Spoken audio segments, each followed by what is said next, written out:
Okay. Good morning, everyone. Thanks for being here. This is the Wisdom of the Soul.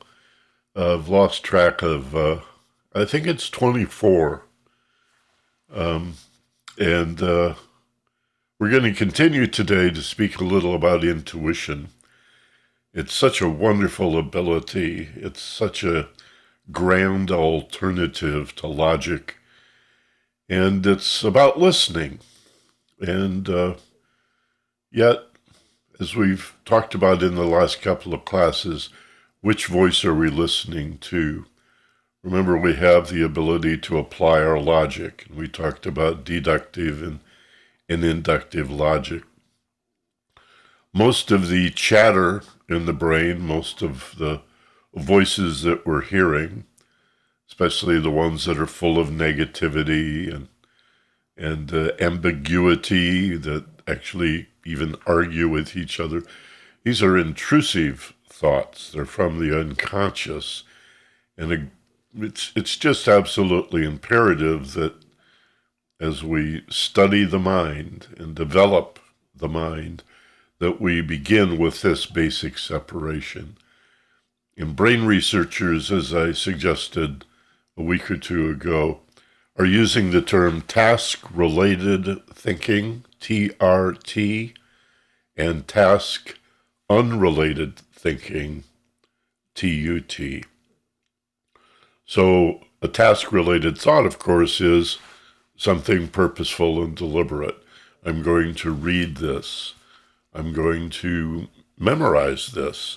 I'm going to write a letter or make a list or make a decision, and our attention is focused on a particular task. And of course, we call that thinking, and it's usually a matter of logic. However, when we stop doing that, that's when the monkey mind kicks in, the intrusive thoughts, and we call it thinking. But it's really not. It's a good time to feel like you're a victim of your thoughts. You really are. But the core of becoming aware, expanded awareness, higher consciousness, dare I even say enlightenment, is realizing that beyond logic and beyond intrusive thoughts, we are the awareness of our ability to think. We're not those thoughts. In the same way, our emotional nature, which we'll talk about quite a bit today, and using intuition to discern the meaning and the significance of emotions. We can say, well, I feel this way, or I'm very emotional about this. And it's understandable. I think, I feel. Remember Descartes, for that matter. I think, therefore I am. He based his whole idea that he existed on his ability to think. It didn't occur to him. Didn't have exposure, apparently, to Eastern philosophy, that he could be the awareness behind the thought. And that awareness allows you to go, well, this is monkey mind thinking. My thoughts are not applied to a particular task, so I should expect it to be full of negativity and fears of inadequacy and self-doubt. That's what it does. It thinks it's protecting me. It's fear-based because it's part of the whole fight or flight response that allowed us to survive and evolve to this point. So we've all got this sort of hair trigger. We are the awareness behind our thinking and behind our feeling. And to go to intuition is to use deep relaxation to quiet all of that, task-related and task-unrelated, so that the still small voice of intuition speaks, and it will reveal the meaning of your emotions. It'll tell you why you're triggered, what it reminds you of, the last time this happened, and reveal to you in a very beautiful way, like unfolding or blossoming, the patterns in your life and puts you at choice. Melinda and I were chatting here before class about remembering that we have choices. That's such a go-to thing to do. Just say to yourself, I have choices. Even if you don't know what they are, it's okay. I haven't figured out what my choices are. And the second point is there are always more choices than are immediately available. But just to say I have choices, wait a minute, I have choices. I may be a victim of my task unrelated thinking. I may feel like a victim of my feelings. But instead of obsessing on the external world and feeling like it's being done to me, we gently shift our awareness to the response. That's who we are. We can choose our responses and substitute equanimity, even-tempered, well-reasoned responses for those reflexive reactions that often become so regrettable. So let's do our opening focus, a quick meditation, and then we'll talk more about using intuition to discern the meaning of our hurtful emotions. And let me just say, I know you know this, but it bears repeating.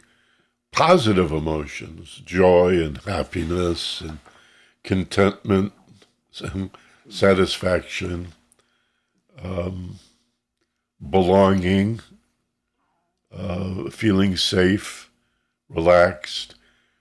These feelings don't need to be interpreted. They are feelings that say, the positive feelings say, just keep doing what you're doing. You're on track. Everything's okay.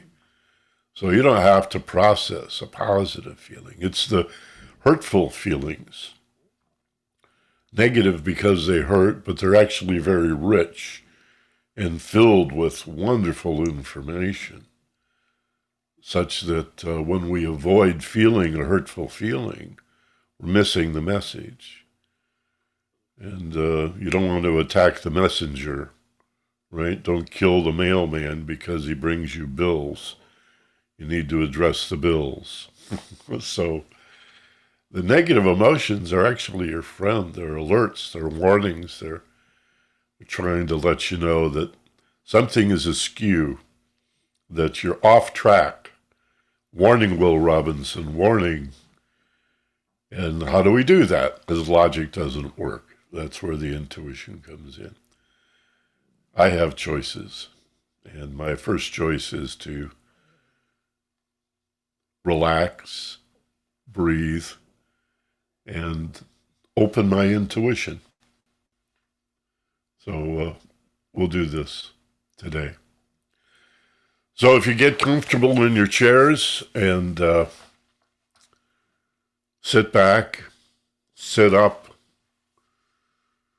feel the chair supporting you, close your eyes, and just bring your awareness to being in your body. Feel your body. Feel yourself in your body. And ground yourself. Feel the chair supporting you. Put your feet flat on the floor unless you're cross-legged. And feel the floor supporting you.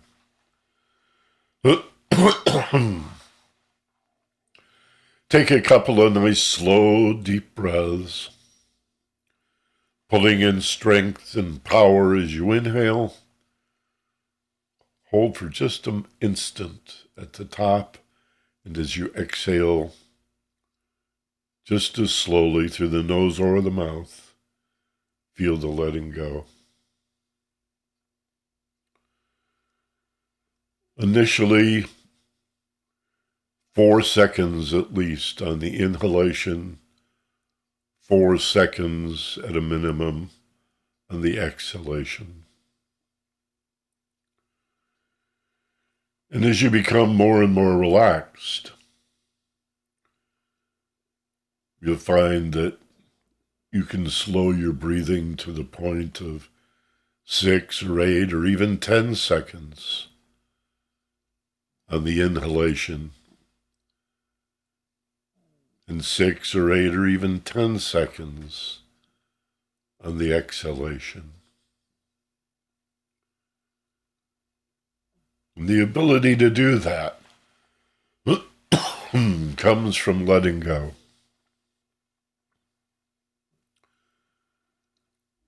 So feel safe. Allow yourself to become relaxed. Slowly scan your body, sweeping from head to the soles of your feet and back again, creating and sensing a letting go feeling. Muscles relaxing and unwinding.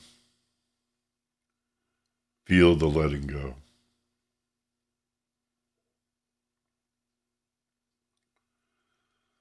Softening like butter on a warm day.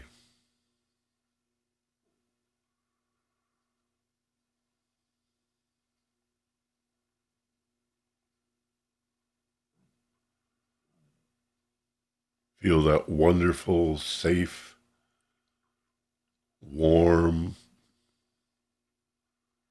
gentle, tender, letting go feeling.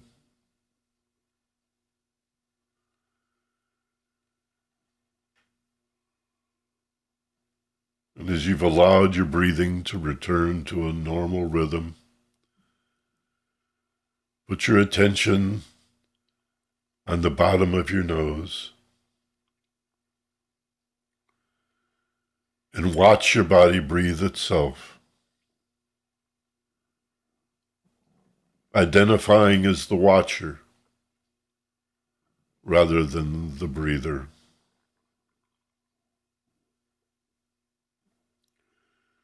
This is an in-breath. This is an out-breath.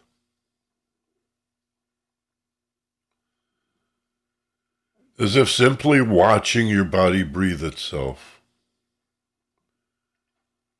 is the only thing that matters right now.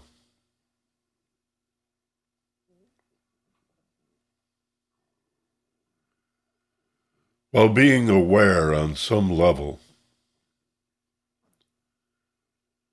that learning to sit quietly with yourself and using relaxation in this way to begin to quiet the mind and slow down the thoughts and expand effortlessly the gaps between the thoughts.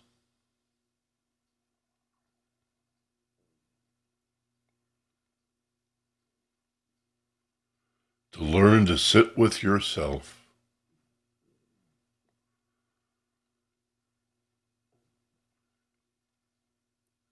watch your body breathing itself,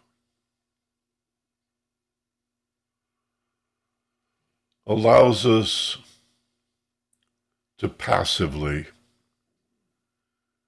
watch this ideation, this spontaneous mental drift, petitioning us for attention. But you resist the temptation to cling, to reach out and clutch or attach yourself to those thoughts.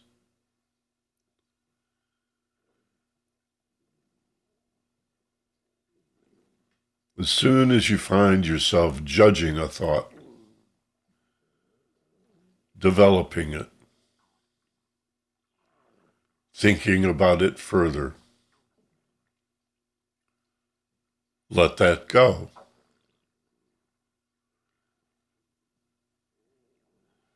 and make room for the flow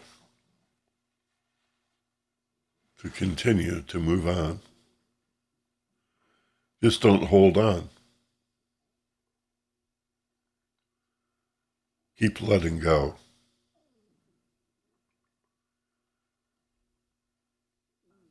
And allow yourself to be curious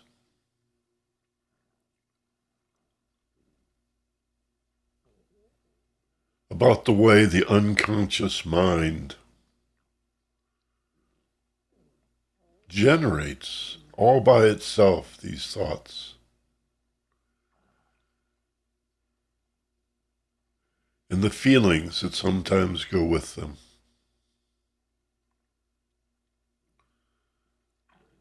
And still, for the purposes of meditating and truly understanding ourselves,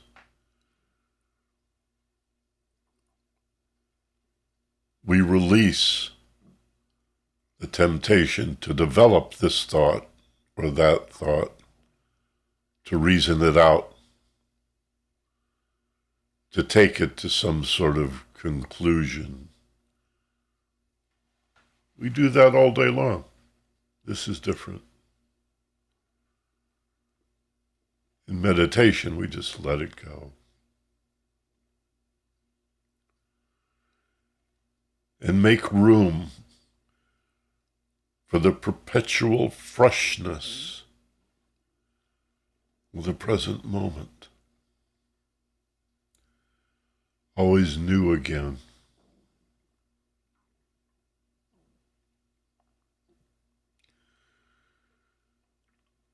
It may feel like sitting beside a stream, not in the stream, but up on the banks, on the shoulder of the stream, and watching the water flow while remaining still, unmoving, unmoved, unmovable.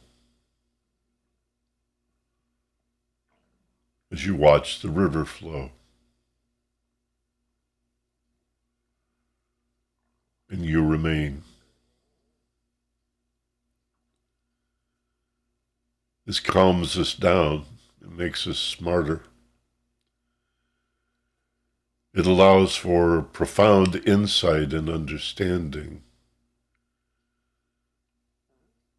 Once we attain this wonderful state of deep relaxation, we can then gently turn our attention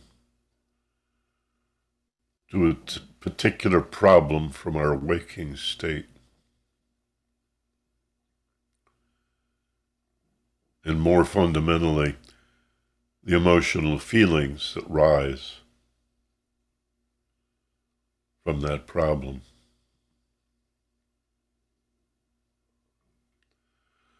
Or perhaps a feeling or set of feelings that arise on their own and seem not to be connected to any circumstance or condition.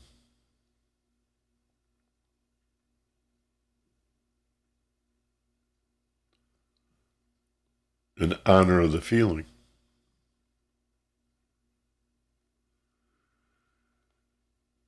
And any feeling that irritates us or frustrates us,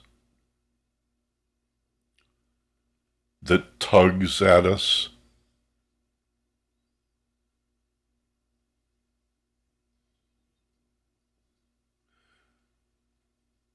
that promotes sadness or anxiety, is merely a symptom. The fact that the emotion hurts is not the problem. The hurt, the sadness, the anxiety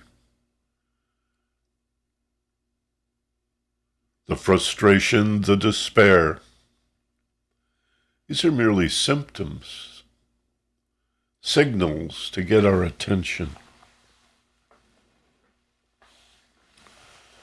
Like warning lights on the dashboard or gauges that indicate an issue.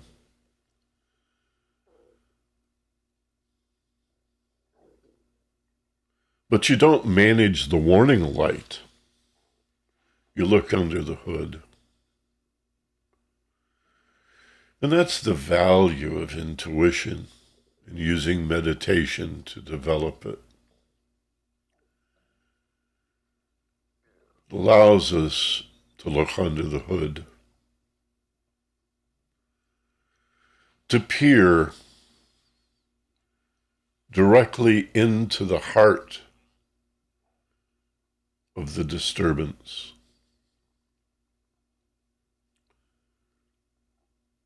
Whether it's very subtle or very big, like anger, hatred, vengeance, jealousy and envy.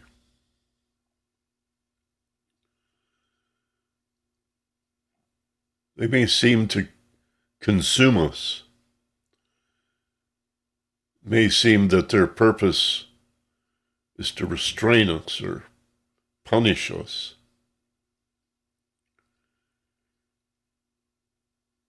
In our history, humans have even considered feelings like everyday heartache to be demonic,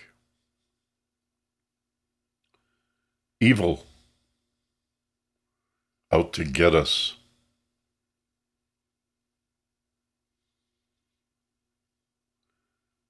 Actually, they just want our attention. What if everything that hurts emotionally is a part of us that just wants love? It wants attention and acknowledgement and understanding. That's all. Then you would embrace your anger and your hatred and your vengeance. You would embrace your fears and your anxieties, your despair, your depression, as you might a small child after a nightmare, and do nothing but radiate love as understanding.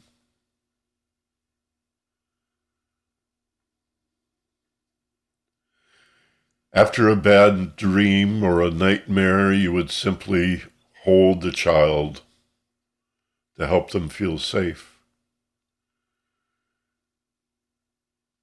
And perhaps with a gentle rocking motion,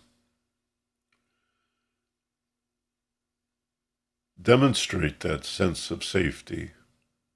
Like, it's okay. I've got you. It was just a bad dream. It was a nightmare. Everything's really okay. As we do this in meditative levels, our intuition opens, it blossoms like a flower.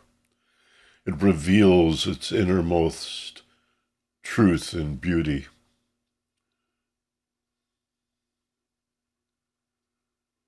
It allows us to understand what we have not understood. To understand ourselves and our responses in place of understanding the stimulus in that cold, cruel world, full of people who are suffering in the same way.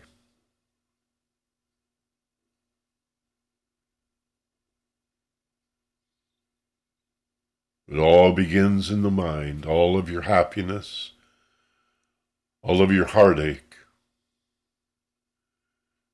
and all of the answers, the solutions, the insight, the understanding. It's all within.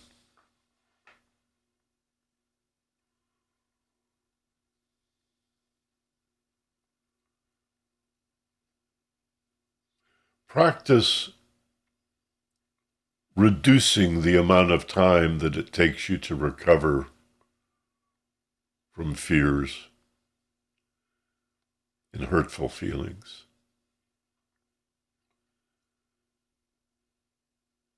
It's unlikely that we can hold that level of consciousness all the time. But we can radically reduce the amount of time it takes us to recover. With breath, slow, deep breathing, reminding ourselves that we have choices,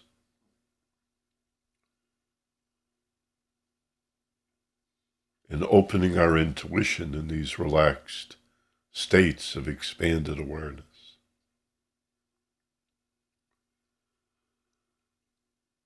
And embrace ourselves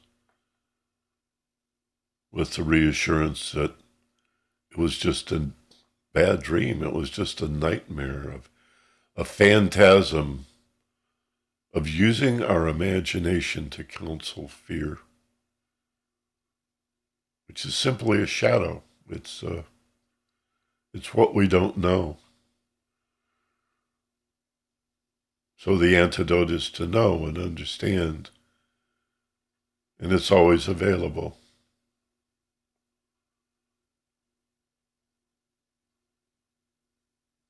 You can't have a problem that doesn't have the solution enfolded within it. You can't have a heartache or a sense of despair or depression without a gift sitting at the very center of it. And because we've been too busy and too focused on the outer world to realize this gift, this message, this expanded awareness, the brain finds ways to get our attention. So, hurtful emotions are very much like physical pain, right? Nobody wants to feel the hurt. But these are valuable symptoms. Listen to your physical pain. Listen to your emotional pain. The universe is conspiring to support you because you are not separate or other than. You are that universe. Of course it supports you. It is you and you are it. Like the left hand supports the right.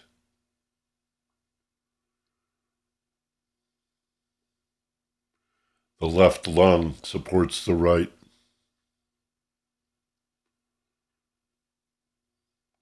The chambers of the heart work together. Your two ears, your two eyes, your two nostrils. These are not opposites. Differences working together in harmony. All things working together. Yes, even your problems, even the big ones, especially the big ones, even your heartache and your sadness, your depression and the struggles, all working together to grow us. don't you see?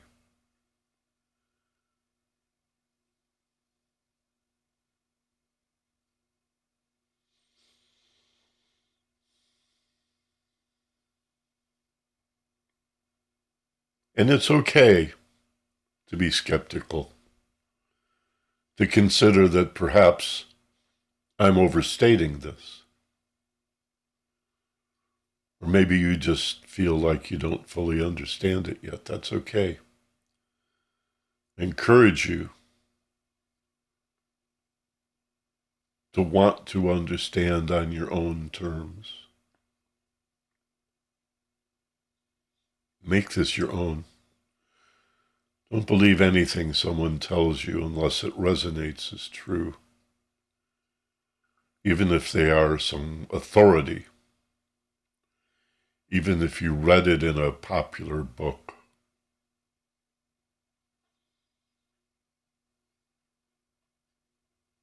Believe nothing unless and until it begins to resonate deeply as true.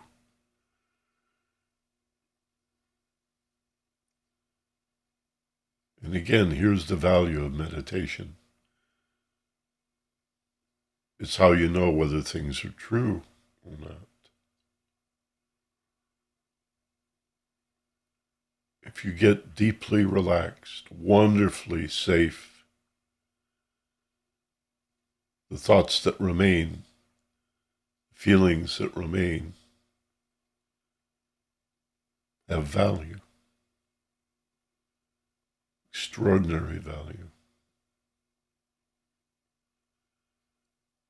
They teach us about ourselves.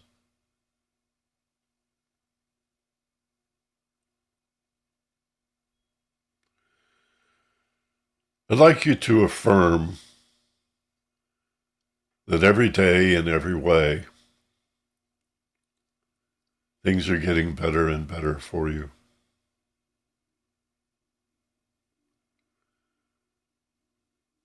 The very fact that you came to this class and that you're devoting this time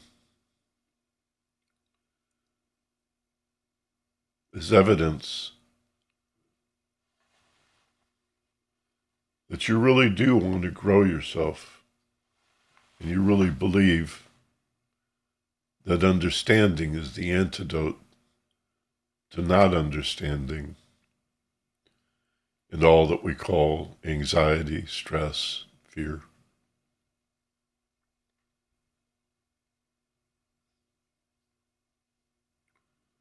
Every day in every way, I'm getting better and better and better.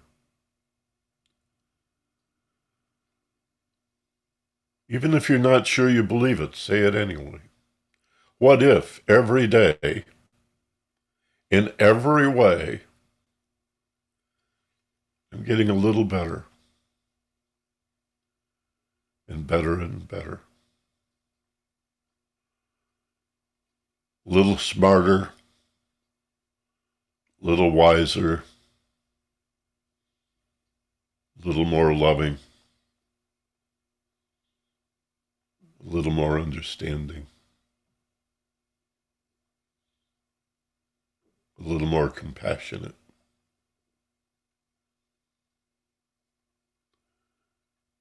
Every day, in every way, better and better and better.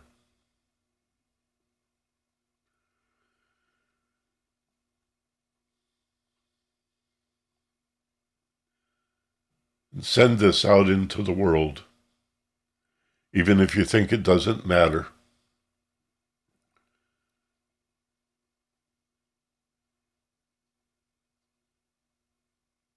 Consider that there's a possibility it might.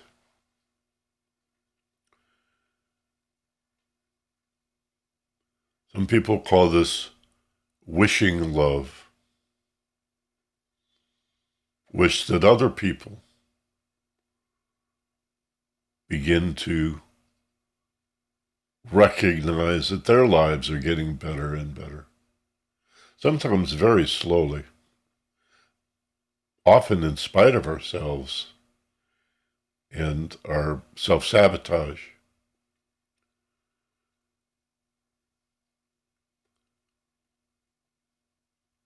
But as we become aware of the game, the plan, the process, we can accelerate that growth,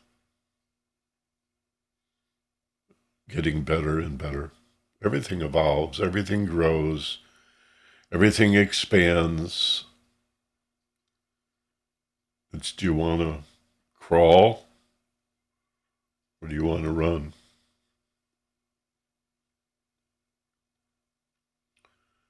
And skip and jump and play and celebrate.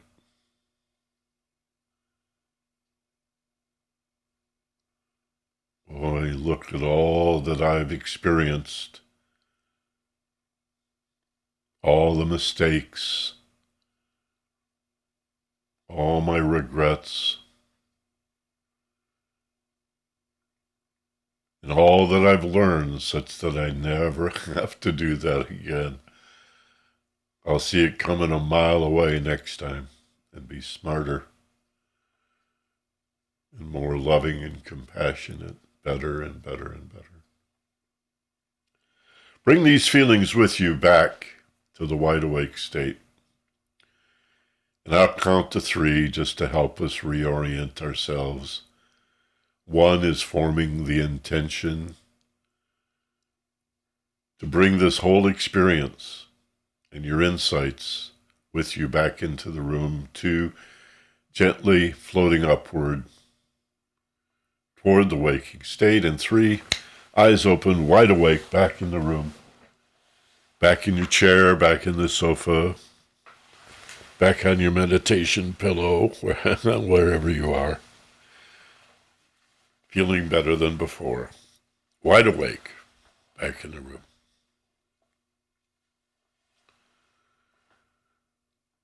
That was a long meditation. I hope you enjoyed that. When we go to questions at the top of the hour,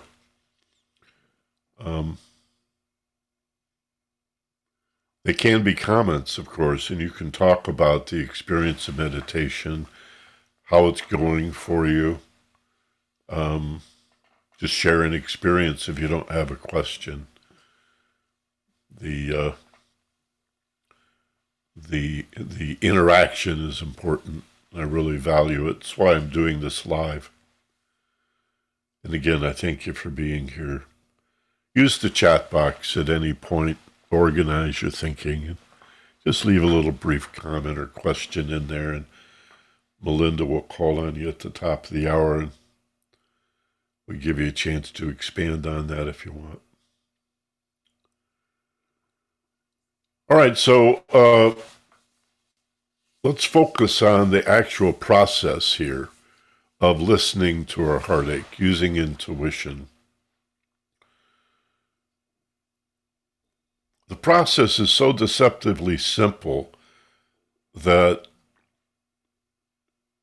it makes it difficult to describe and discuss. It's just so easy to do. The secret is the deep relaxation. Let me describe it this way, give you a little visual to go on.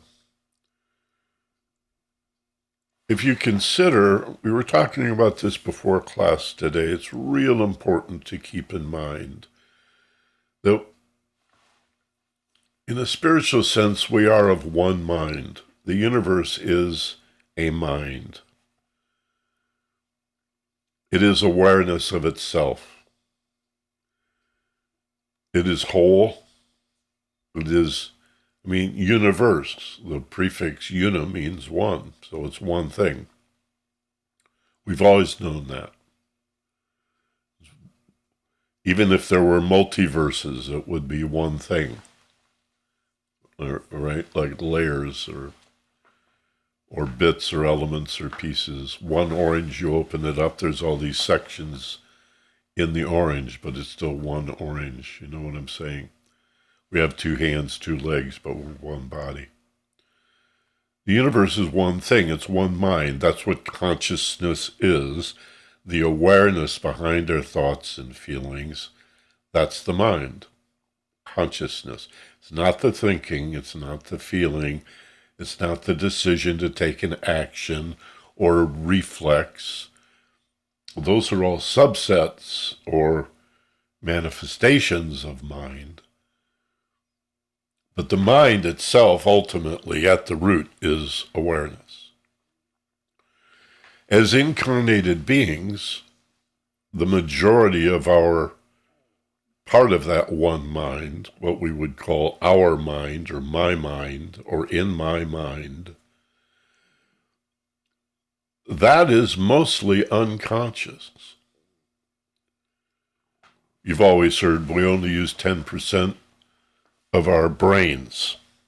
Same thing, 10% of the mind. We don't really know what 100% is, so that's sort of shot in the dark, but it's just a way of saying, look, we're mostly unconscious. And so, just like an iceberg, it's really only the tip of the mind that is aware of itself. These are not two different minds. It's our part, our portion of the one mind, most of which is unconscious. And only this little tip of the iceberg is aware of itself. And that's variable throughout the day. When you sleep, you're less aware of yourself. We may say, well, they're asleep, they're unconscious, but an alarm clock would wake them up, so, or, somebody shouting fire, that would wake you up. So some part of your mind is conscious, even though you're unconscious, right? The conscious mind varies throughout the waking day as well. We could be sort of spaced out and somebody has to ask you the same question 2 or 3 times before you go, huh? What? You talking to me? Yeah, man, where were you? Oh, I was just thinking. Out there thinking about something. And we all know the experience of sitting at a traffic light that's already turned green and somebody's got a beep on their horn to bring you back. Think about routine trips that you make around town, wherever you happen to live. You often find yourself driving on the same road, the same path. Next time you find yourself doing that, make it a point to look for that which you have never seen.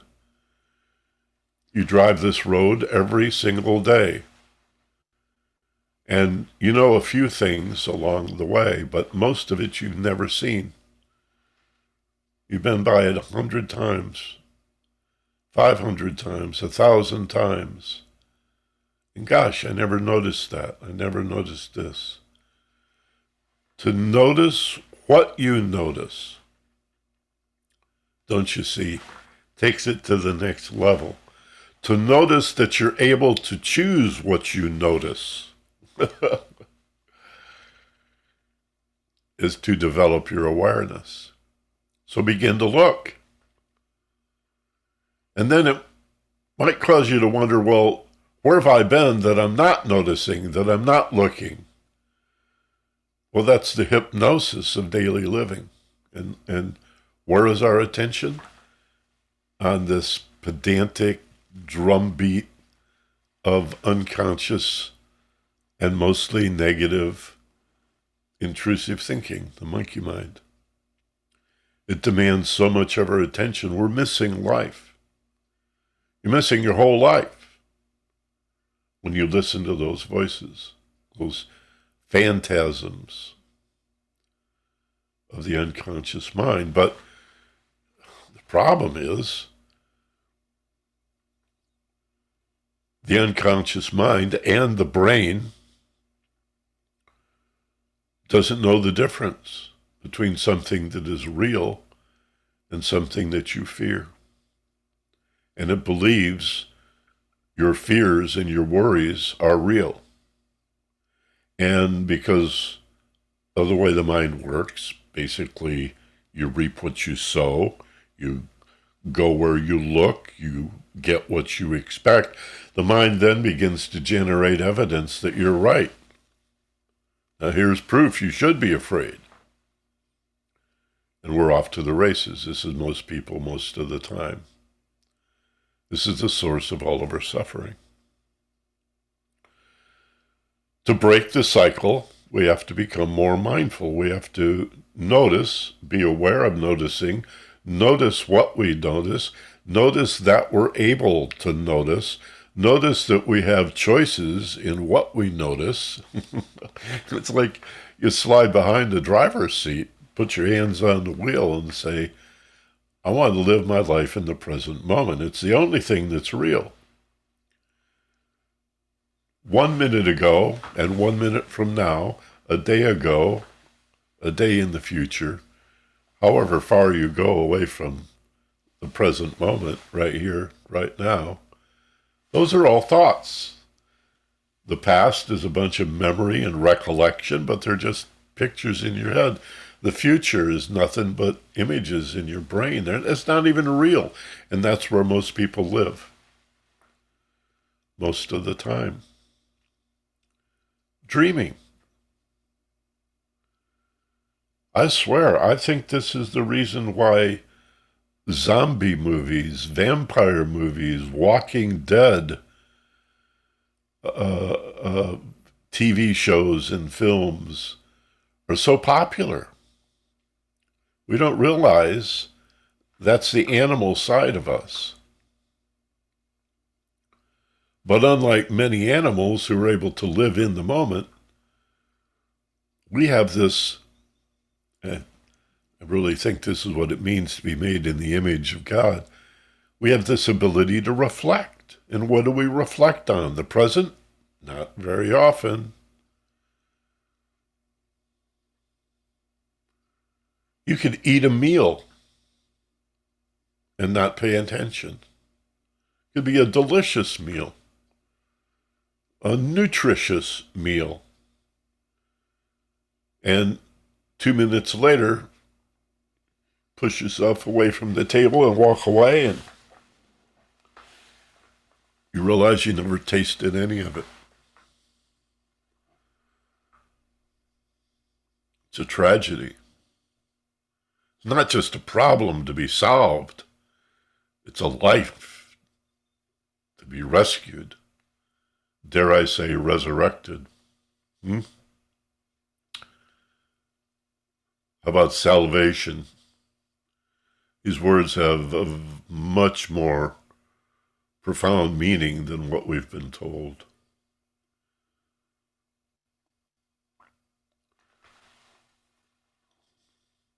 So how do we do it? Well, you know how to meditate. We've been doing that for weeks. And we'll continue to practice. There's sleep, there's wide awake, and in the middle, meditation, where your awareness is most available to you. If you're asleep, you're pretty much unaware. If you're awake, as I've just discussed, you're pretty much unaware.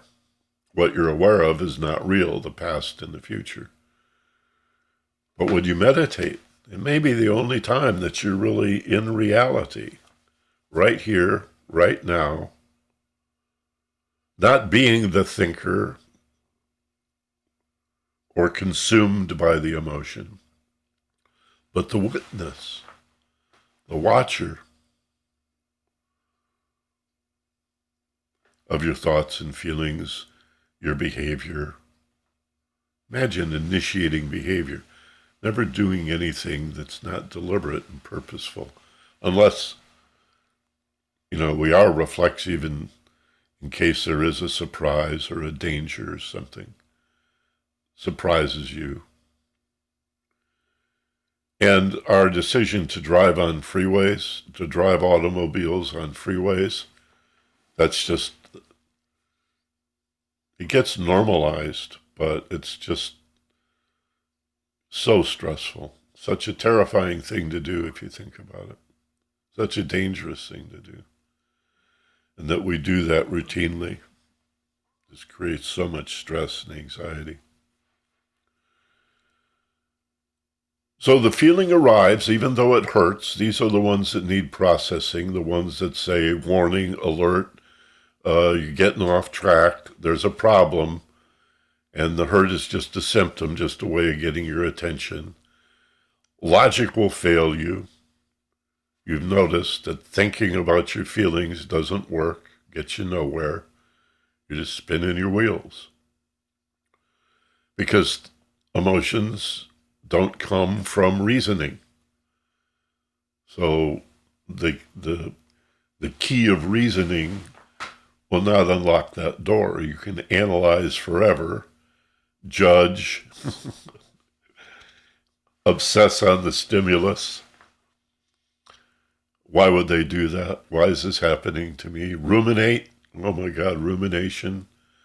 Asking the questions that have no answers, like, why me? Boy, you want to create some real depression? Ruminate. Ask yourself questions that have no answers. Why does this happen to me? Why does this always happen to me? This isn't fair. And on and on. You know that junk. You know it well. However, when we go into these meditative levels of focus and relaxed attention, the expanded awareness that we then promote allows us to hear the intuition, the still small voice of what? The soul, the higher self. I was raised Catholic. We were told we had guardian angels, and we could pray to all manner of saints. You could pray to the Virgin Mary. There's one of the basic prayers in the Catholic Church. There's only a handful. Is to the Mother of Jesus, who surely is immaculate and sainted and, part of the board of directors in heaven, I guess. We can pray to the saints. Others have their own idea of spirit guides, or even animal spirits. Shamans deal with animal spirits. I don't know about this. I'm not here to tell you what's going on in that regard. I just know that there is a unified,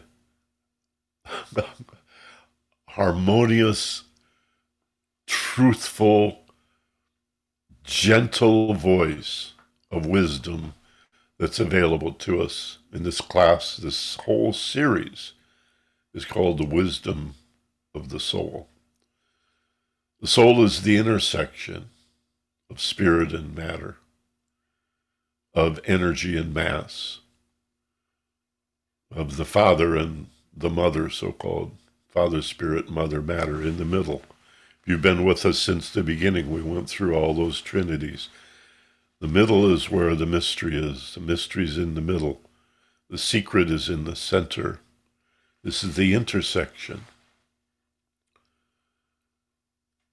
I talked about our negativity and our feeling of separation and abandonment, accounting for our obsession with the animal nature and our fear that that's all that we are, who and what we are. Always tempted, not interested in virtue. Well, we're also fascinated by superhero movies, and that's the other part of who we are. We're sort of strung out between zombies and superheroes, because these are the two poles, the two aspects of who we are. The zombie is our hateful, mean, nasty, cruel animal aspect, all coming out of fear. And our interest, our intrigue around the superhero, and the hope that somebody is going to come and save us from all of this. It's us that's going to, it's us. The second coming is you, coming to save you and contribute to the whole world waking up and realizing the superhero is in us. The divine, the truth and the wisdom is in us. So it's available to us. We talked last week about the rain cloud of knowable things. This is another way of talking about the home of the oversoul. But you have to consider that the soul is not only indwelling, but overshadowing, standing above you. That you are that it extends itself. Just like the one thing, the one God, extends itself into the plane of all souls. Those souls incarnate and extend themselves. So you're not a human with a spiritual nature. You're a spiritual being with a body. Turn it around. And then you realize that whether you call these guardian angels or spirit guides or the saints above you or Jesus or the Father himself, I'm not interested in disabusing you of your belief system. I'm saying honor it. Stand open and receptive to this downward impress, this precipitation of wisdom, of insight and understanding, the illumination of the aha experience, the thoughts that arrive full blown, don't you see? And the way you do that is to go into a meditative level and have a dialogue or a conversation with your feelings. All right, so here it is in a nutshell. Go to a nice meditative level. We've done meditations in the past where we have created a place of perfect peace, like in a garden or a wilderness or a paradise of some place, outdoors in nature, babbling brook, little pond, birds singing, perfect sunny day, a place of ideal relaxation, a place of perfect peace. Go to that place. The feeling that you're pretending and making it all up, just imagining, that's exactly the right feeling. Like everything else in your life. Go to that place, sit quietly in that place, immerse yourself in the safety of nature, and then find the feeling in your body that is hurtful and upsetting. Give it a color. If this heartache had a color, if this hurt, this frustration, this irritation, this feeling of humiliation, if it had a color, I mean, where in my body do I feel this? And if it had a color, what would it be? And without physically moving, just imagine yourself reaching out to touch that colorful hurt and sadness and despair. As if it had texture or temperature. The brain loves this, don't you see? There's a word, I think, synesthesia. Forgive me if I've got that wrong. It's like cross-wiring of, it's like hearing colors and seeing sounds and smelling flavors, and you sort of cross-wire an emotional feeling. You imagine it having a physical feeling, like, is it warm? Is it hot? Is it cold? Is it lukewarm? Is it slimy? Is it sticky? Is it gooey? Is it, smooth, like petting your cat? How does it feel? Touch that feeling. It has a color, it has a texture, it has a temperature. Now just imagine putting both palms on that feeling. Again, it could be strong anger or hatred, or it could be just subtle sadness and a bit of melancholy. Doesn't matter. Put your open palms in your imagination on this color that now has texture and temperature, and ask it silently, internally. Ask the question, why are you here? What do you represent?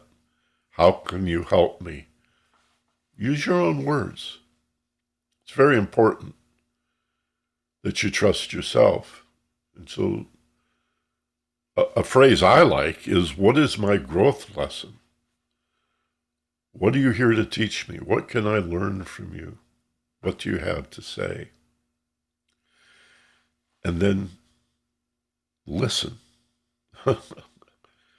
Turn off the inner dialogue. And it might take 15 or 20 seconds, rarely more than that, before you begin to get a response. And you know how people have said in various situations like this, trust your first impression? That's a way of saying, don't judge it. Don't hold on to it. Don't grasp it. Don't cling to it. Don't cogitate on it. Don't try to develop it with your logic. Just sit passively and let it speak to you and come to you as an insight or an idea through no effort of your own. Just open yourself to the set of all possibilities, right? You have no idea what it's going to say or do. It may represent itself as a character, a being, a person. It could speak to you. It could show you something. Cut your imagination free, but listen. Remember we talked about feed the ducks last week. If you chase the ducks, they run away. You have to sit quietly, and then the ducks will come to you. And so it is, this insight. Another great question is, when was the last time I felt this way?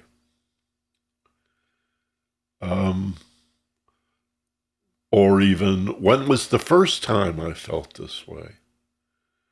Or, what does this feeling remind me of? All based on the presumption that there is meaning to every single feeling.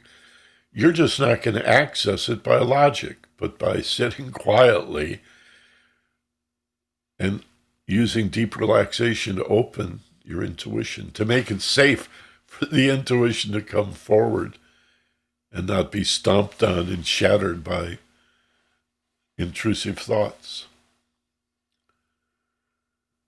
And tell yourself, as you understand, that this will be easy to remember. It's a wonderful affirmation. This will be easy to remember. You know, at the grocery store, they always say, don't forget your bags. And what do you hear? Forget your bags. I mean, it would be so much smarter to put up a sign that says, remember your bags. Don't talk to yourself with negativity like, oh, I hope I don't forget, or I better not mess this up. It'll be easy to remember. I'll do a great job. I'll probably do the best job I've ever done. I'm getting better and better. You're programming every whether it's deliberate or rather nonchalant and casual, the unconscious mind is listening to everything you say. And you're the boss. It accepts that reality. So, gosh, I can never remember. That's just, my memory is fading. Oh, the brain goes, okay, we can do that. And the beautiful thing about all of this, and we'll go to the questions and comments now, is that the intuition arrives with a physical, visceral sense of confirmation, a rush of, oh my God, that's it. Whoa, wow. You get physical confirmation. And then you go put that into your life and everything starts making sense. And then you repeat that, you practice. This is a practice. Remember, expanding awareness and higher consciousness has no destination.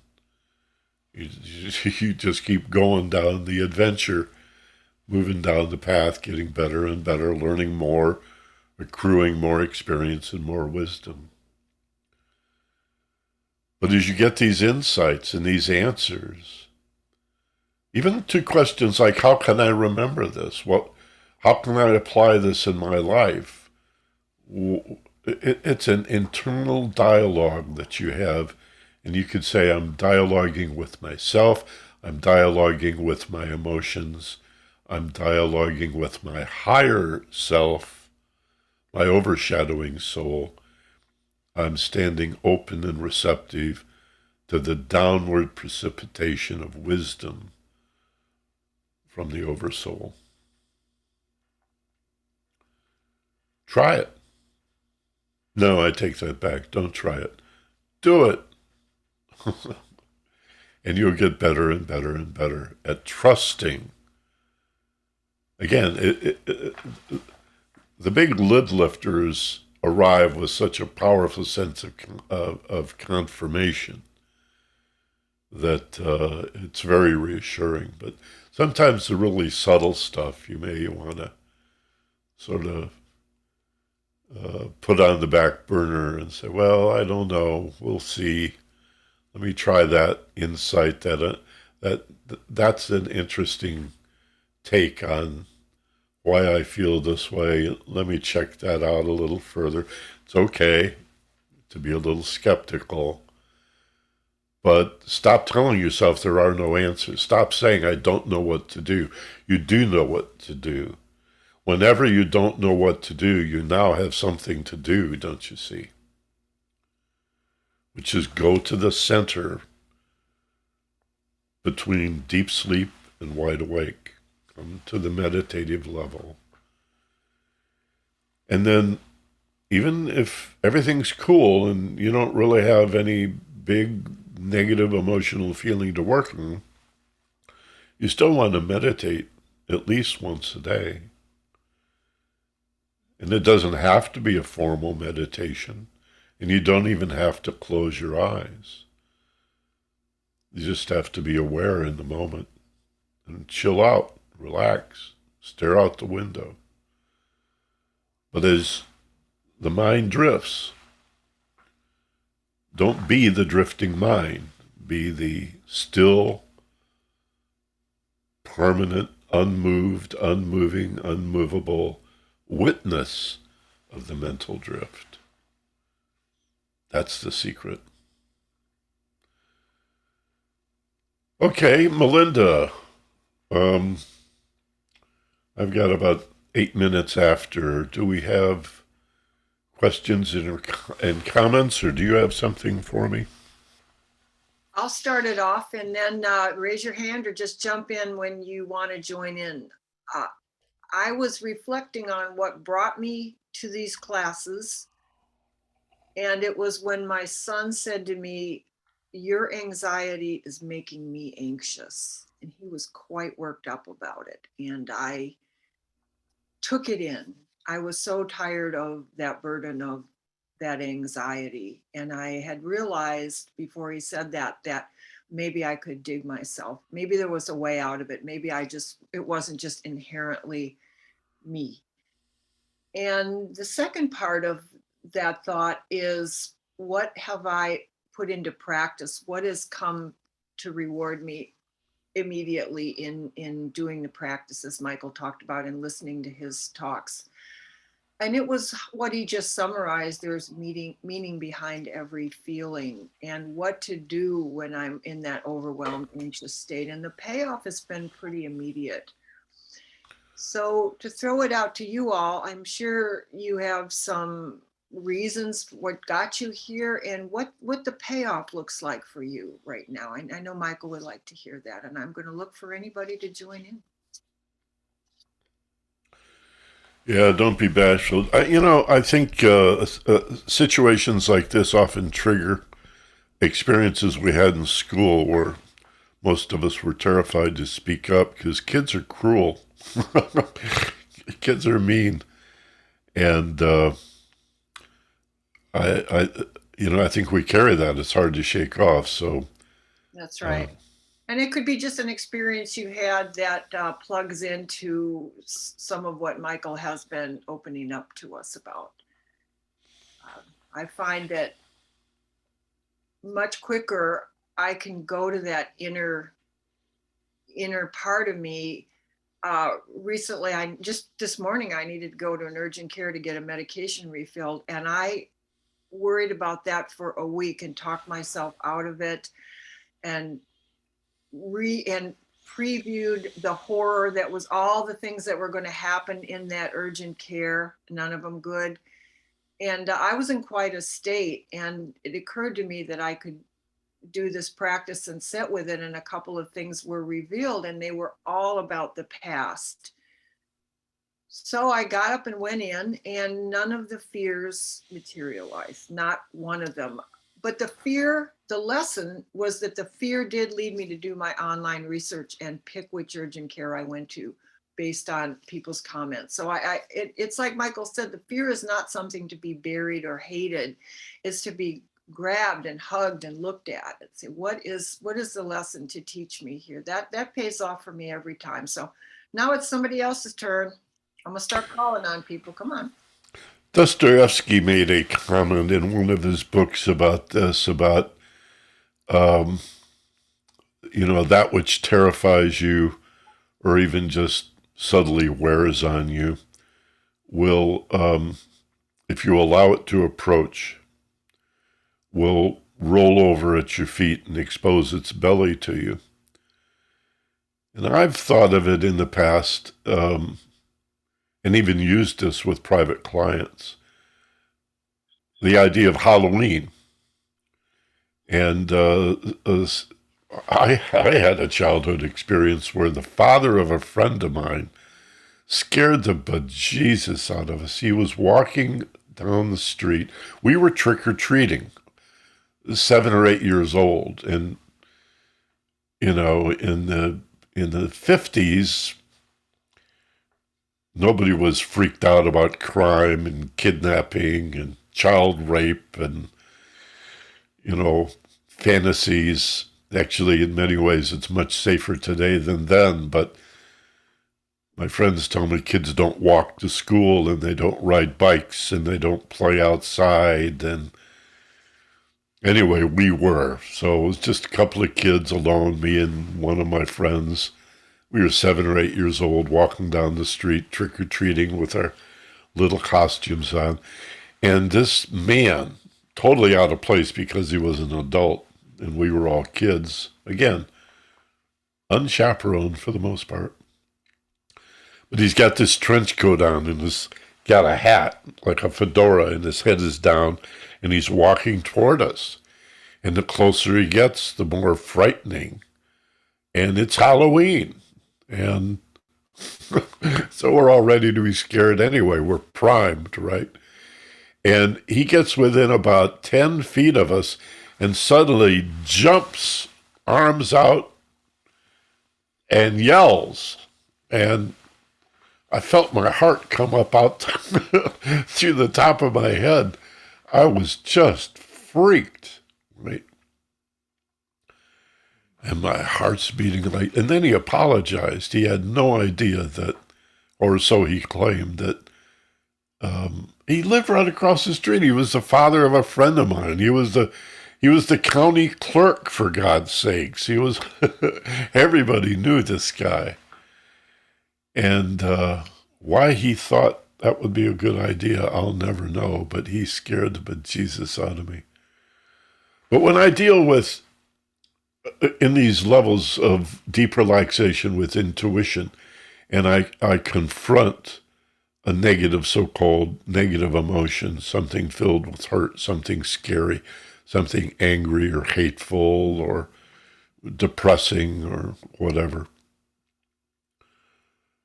I often, in dialoguing with that feeling, imagine this specter of some monster some ogre that's going to, I don't know, eat my brains.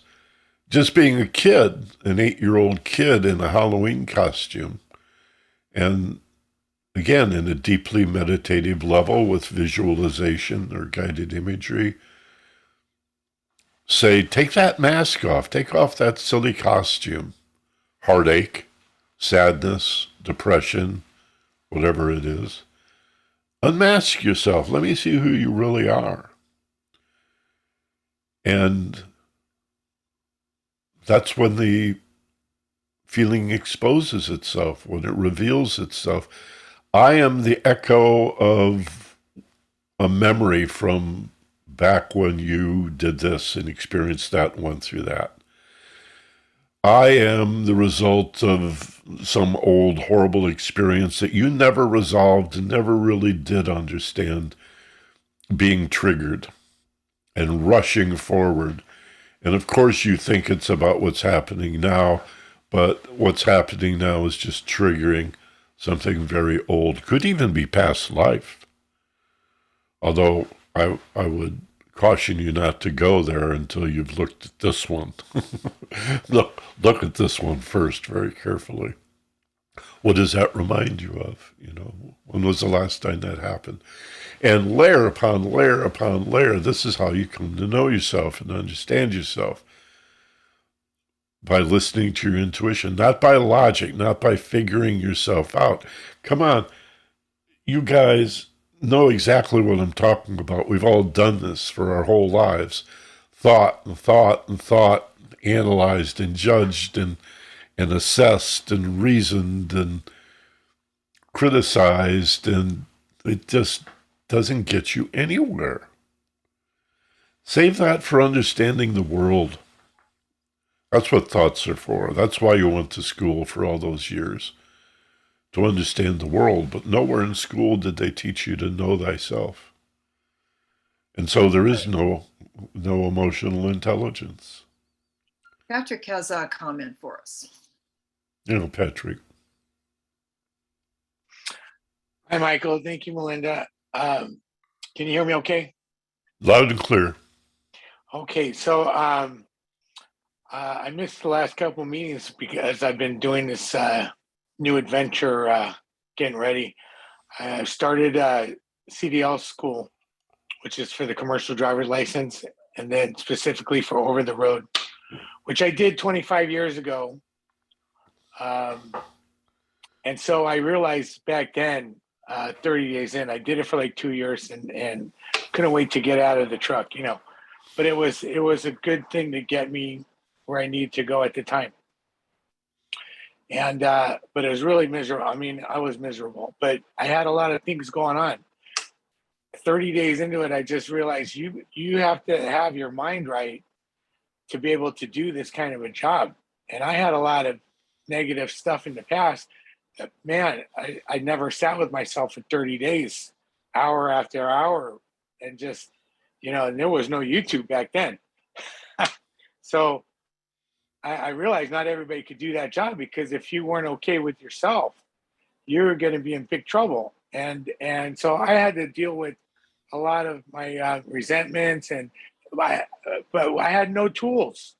I had no tools back then. There was nothing where I'm at right now, where I'm starting to learn. I'm starting to learn labels of tools, but not yet really knowing how to do that. I'm learning, and this is part of this class. So I'm getting ready to do it, and I'm just interested to see how I have changed when I get into this situation. And boy, I tell you, I'm sitting in the motel right now doing the classes. It's a 3-week course, and so once again, I'm by myself. But I said, boy, Michael's on today. I got to get in. And so, yeah, I appreciate your service here, because this is everything that I need. I really need these tools. And I look forward to seeing you next week. And also, I want to contact you about some more of the personal services you offer, because I talked to you a few times before, and it's something really I benefit from. Well, thanks. I should mention my personal services more often. I should probably be selling my book, Fearless Intelligence. I just forget to do that stuff. I'm glad you brought it up. It gives me an opportunity to say, yeah, though essentially retired, I still do several clients every week, private one-on-one, confidential, and for me, very, very rewarding. And I know individuals get a lot out of it. This is basically what I've done for the last 35 years as a living, is this kind of private counseling and training. And now we do it all by Zoom or telephone. But that's a fascinating part of truck driving I never even considered. That's fascinating that because I'm not a truck driver. Actually, I haven't driven a car in 15 years because of my vision. But the challenge that you're talking about, Patrick, of being alone with your thoughts and how terrifying that is for most people most of the time. I remember in college, actually my book, Fearless Intelligence, begins with a story about me having a week off. I think it was between my junior and senior year. And I had this plan to go fishing by myself. I had a little aluminum John boat that was light enough that I could put it on the roof of my car all by myself. And I gathered up my fishing gear and my camping gear and went off into northern Michigan to car camp and fish these lakes. And until that time, I had always gone fishing with somebody else.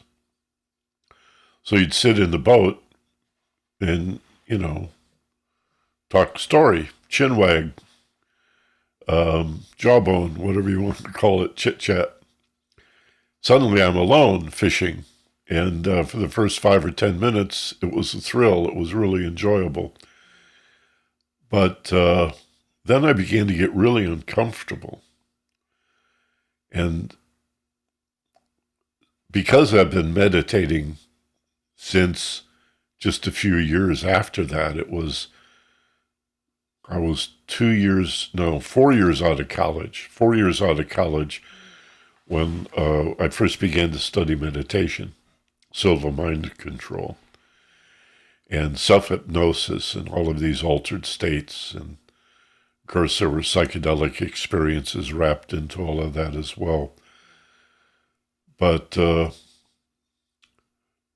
so I quickly grew beyond that fear of being alone with my thoughts. But I remember it. And I know that everybody experiences that. And it's why one of the things that drives us to be as social as we can be, to call somebody up, to meet somebody for lunch, to have coffee, to chit-chat. It's a way of ignoring these thoughts that come up when we're sitting alone with ourselves. There's a philosopher named Blaise Pascal, not sure when he was alive, the 1800s, the 1900s. I don't think he's an ancient mystic, but no longer with us. Blaise Pascal said, "This is the source of all of our problems, our inability to sit alone with our thoughts." Imagine, is that the source of all of our problems? Or at least a contributing factor to all of our problems, our inability to sit alone with our thoughts. I mean, it begs the question, what is so damn terrifying about being alone with your thoughts? Or just being alone?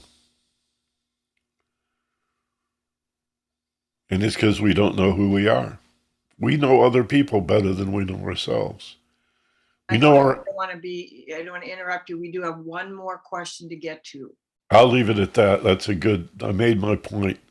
We know others better than we know ourselves, and not knowing yourself is in evidence, very much in evidence. If, as Patrick was saying, being alone with your thoughts, like being a long haul truck driver. I never really thought about it.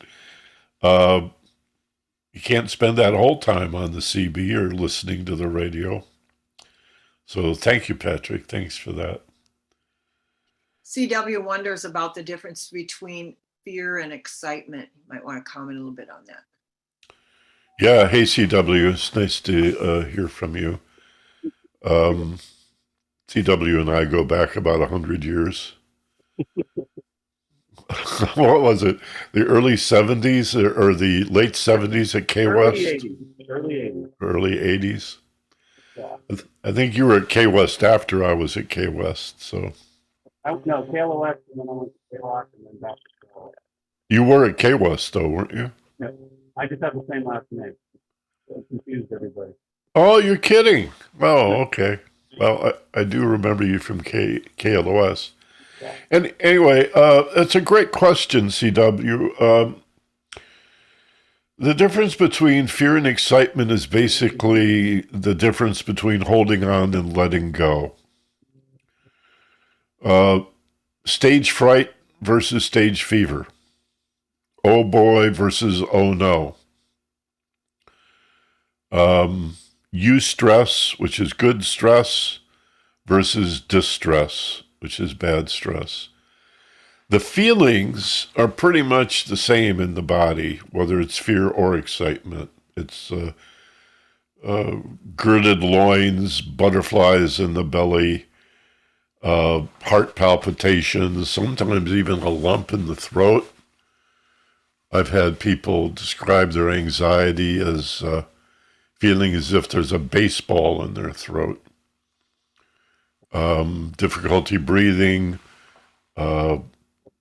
quivering upper lip, eyeballs, pupils dilate, palms get sort of sweaty. If you hold on to that holding on, that's all muscular tension is creating that. And then there's adrenaline and cortisol, these stress hormones that come in to activate this whole reflexive response to fight or flight to help you be stronger in the short term, to either fight or run. To turn that into excitement and a sense of adventure, to turn oh no into oh boy, fear into excitement, you take a breath or two, and as you exhale, you feel the letting go. And then it really helps to think positively. You know, I'm going to do a great job. This will be fun. Fear of public speaking is, as I mentioned in the past, according to the Wallace Book of Lists, the number one fear that people have. Fear that they'll be laughed at or humiliated or mocked or whatever. We entertain the fear, again, as we've said today in several cases. The more you think about it, the more the brain believes it's real. The more the unconscious acts on it as if it were real. If I watch boxing on TV, for example, my whole body gets rigid. And I have to physically remind myself I'm not in the fight. Relax, let go, right? This is a very, very important principle to understand. So it's basically when you feel anxiety getting the better of you, you have stage fright, performance anxiety, few other terms like that for what you're talking about. Take a breath. It's the oxygen that really makes the difference. Inhale fully, deeply, big breath. This is a message to the brain that in spite of appearances, you're actually quite safe because your breathing is slow and deep. And then as you exhale, feel the letting go, almost like you're going into a meditation. But here you're just reversing the deleterious effects of stress and muscular tension. And you'll find that the feelings don't go away. They just begin to feel more like, oh boy, it's like instead of facing a headwind, now the wind is at your back. And I guess that's pretty much all I can say about it. Simply said, the difference is a breath, letting go of feeling, and a positive thought. Mm. And then once the performance actually begins, like public speaking or a sporting event, the game starts, or you actually begin that difficult conversation that you're dreading having with this difficult person, or in Melinda's case, having to go to the urgent care center, or what. Once it actually begins, it's like the ice breaks, and then, the curtain goes up, and, you're fine. You're loving it. Then they gotta get a hook to drag you off stage. You're having so much fun. That's a great question. Thank you for that. I appreciate Thank you. that. Yeah. Okay, well, that's pretty much it for today. Melinda, is there any loose ends here? No, I don't think so. It was a great talk. Good. Well, I'd like you folks to unmute in just a moment, say goodbye and farewell, so long to everybody. And again, I want to emphasize how much I appreciate each of you being here live. I am podcasting about 1/3 of these as the Ageless Wisdom Mystery School. The entire video is posted on YouTube as the Ageless Wisdom Mystery School. Usually takes about 24 hours for me to get all of that handled and managed, but it's available to you on demand as a replay if you wish. But anytime you can join us live. Wow. There's a group energy here, and you also get the meditation and the Q&A. And so thank you for that. Namaste, aloha, and salam. And we'll see you next week. Have a Mahalo. wonderful week. Thank you. Bye-bye. Thank you. Bye.